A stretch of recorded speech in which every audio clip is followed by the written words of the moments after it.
What the hell? It isn't human. Please, God. Pierce, this is crazy. You're infected just like the rest. My men are dying out there. I've seen firsthand what this infection is capable of.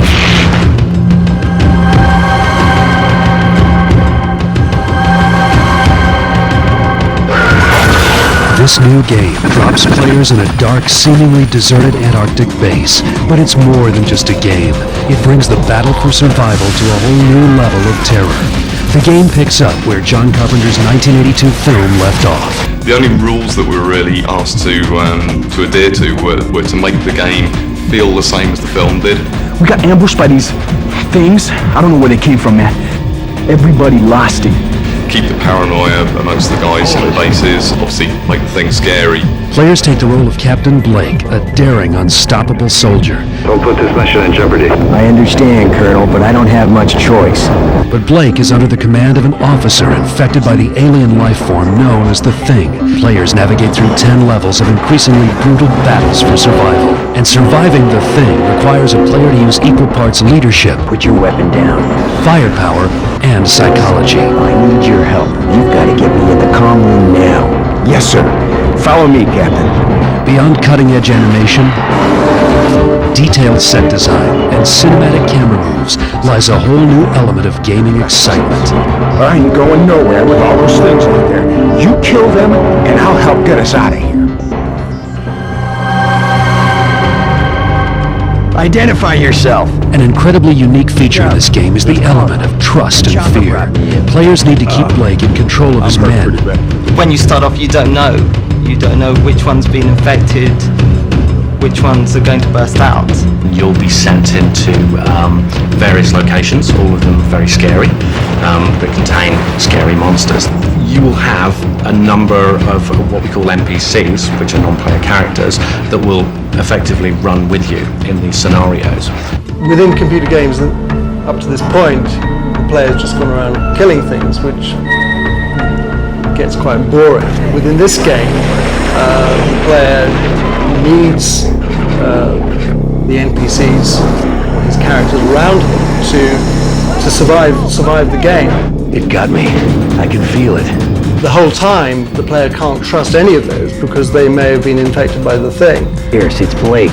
It's okay. Put your weapon down. The only way to prove you're not one of those things is through a blood test. The very people that the player needs to survive are the very people that he should least trust.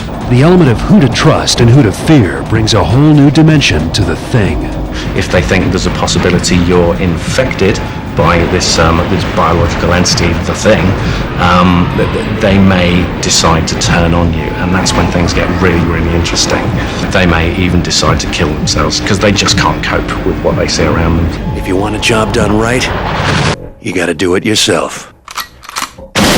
We've even got things like wetting themselves and throwing up. What's more, random elements hidden throughout mean each game experience will be different. You could be in a room and all hell could break loose for one player. Another player could play it in a similar fashion, obviously a little different, and nothing could happen. Don't treat it like a conventional game. Stick with it. Experiment. The game's designers wanted this game to be raw, powerful, and unlike anything else. I think the biggest challenge is making it believable. It's gruesome, and it's pretty scary. In creating The Thing, Black Label Games and Computer Artworks wanted to capture the eerie look of the film.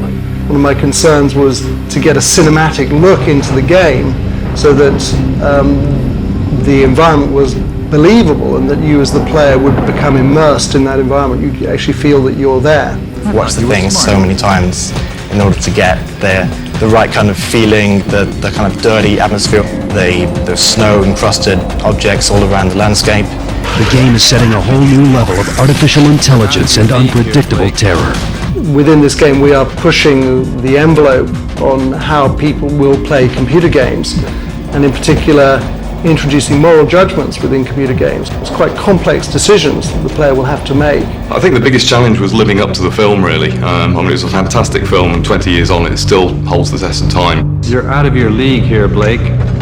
The paranoia between the different guys and the bases, and of course the horror of the thing itself. We're looking for something that's quite disturbing and real. Often in alien games, you don't get that. There aren't games out there that are like the thing.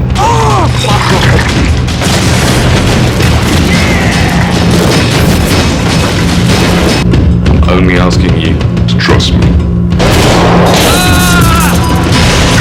Trust, fear, infection, thing, and it's coming to you in 2002.